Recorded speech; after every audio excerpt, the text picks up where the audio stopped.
Some domestic dish for you now. You know, poisonings are the second leading cause of injury in the United States every year. Young children are especially at risk. And for years, parents have been able to call a poison control hotline for help any time of the day or night. I've had to call them before, but now budget cuts may change that free service. Congress wants to cut funding for poison control centers from $29 million to just $2 million. That could mean fewer centers and less hours that the centers will actually be open.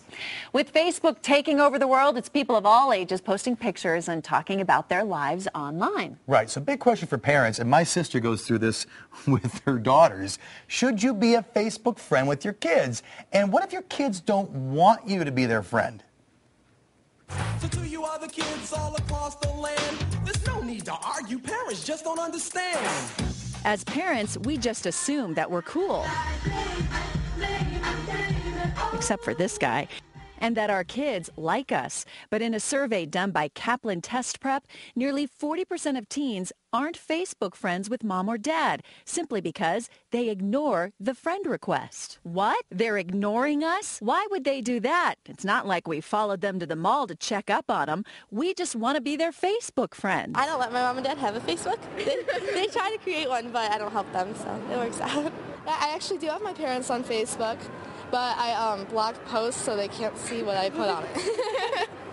So yes, we are friends, but to a certain degree. Apparently, this manipulating of the social network is common. 35% of the teens surveyed admitted they are not friends with mom or dad. But Dr. Vanessa Jensen believes parents need to be right in there when it comes to Facebook. They need to educate themselves on Facebook and how to use those things. Parents really need to be lurkers.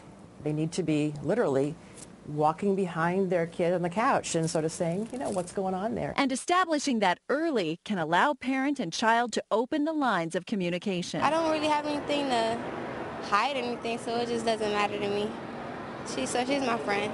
It's hard to add that later. But from the very beginning, if you say, if you have a Facebook account on MySpace, you're going to have to friend me, and, you know, I want to know. I'm your parent. That's part of how we do things. Maybe with that in mind, you'll be one of the 60% not ignored by a teenager. Good to know what they're up to. Now, here's my sister's method, and I'm going to actually tell on her here. What my sister does is she has me friend my nieces, and then I secretly report back to her what's on their Facebook page. Whoa. I am a spy You're the for my snitch. sister. I'm a mole. I'm a Facebook mole. I'm a snitch, I'll admit it. Hope my nieces aren't watching. Actually pretty smart of your sister. I applaud her. Well, she is a wily, wily mom. She knows what she's doing. You got to know what's going on. All right, come